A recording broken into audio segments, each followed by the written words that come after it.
So Republicans used to be the country club party, right? The party of the ruling class.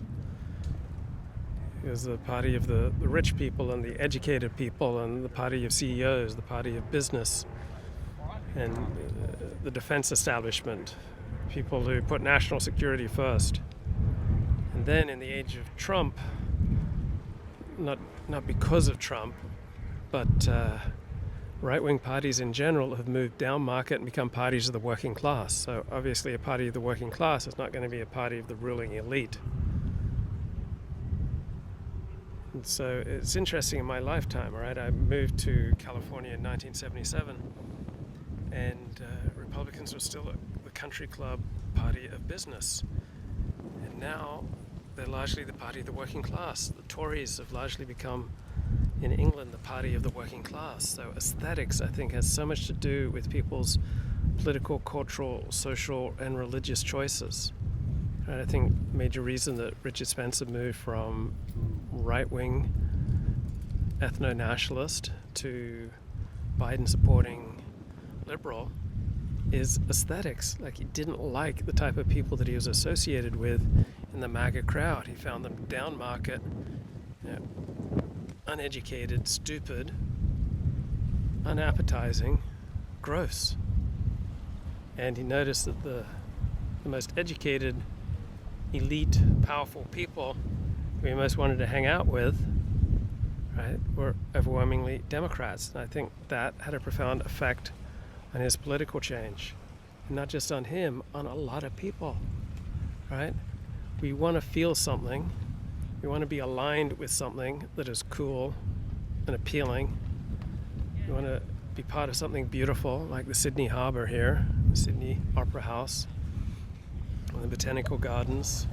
This is downtown Sydney, right? And then we want to be happy, we want to be cool, we want to be with a particular aesthetic, and we then shift our politics and our religion and our cultural tastes, our musical tastes to fit in with the aesthetic that is embodied by the crowd we want to belong to.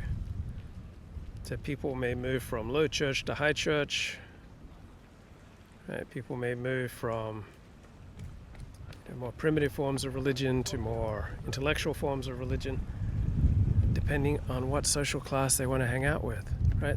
The major decider for where people will go to church or synagogue is the number of friends that they have at synagogue. I went to synagogue on Shabbos, and I knew everyone from my last trip to Sydney. Like, I walked in and I knew 20 people there. I'm not going to leave a synagogue like that where I know everyone. People are going to choose their politics to fit in with the crowd that dominates their community, their neighborhood, that dominates the social class they want to belong to, or to the social class they aspire to join. So the Democrats used to be the party of the working class. Now they've become the party of the top dogs, right, the elite, and the bottom tier of society.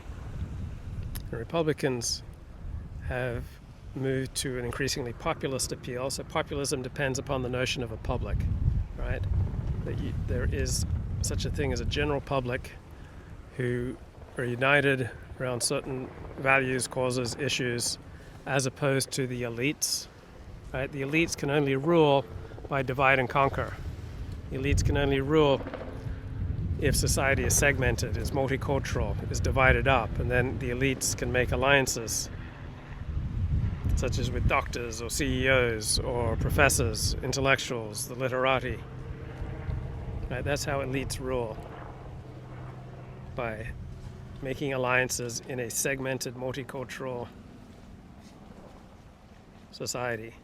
Populism depends upon a notion of a general public, of a united public, which is a lot easier the more homogeneous you are.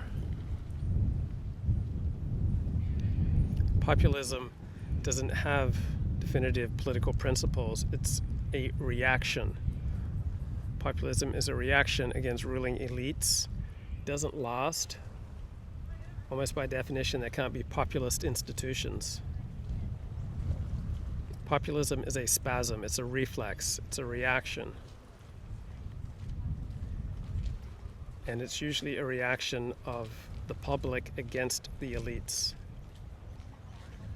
And what happens is, as populist leaders become elites, they notice that they have more in common with other elites than they do with their own constituency. So this happens to a lot of Republicans who go to Washington or who are appointed to the Supreme Court or appointed to any prestigious group. They suddenly find that they have more in common with this particular group, or with the Washington, D.C. set, or the legal profession, than they do with their constituency. So when populists gets leaders, right, the leaders become elite, they start feeling more in common with other elites rather than with the general public. So populism is very hard to sustain.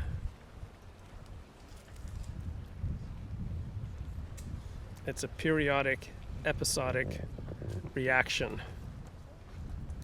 It's a reflex which can rise to power very quickly and fall apart just as quickly. Can't have sustained institutionalized populism.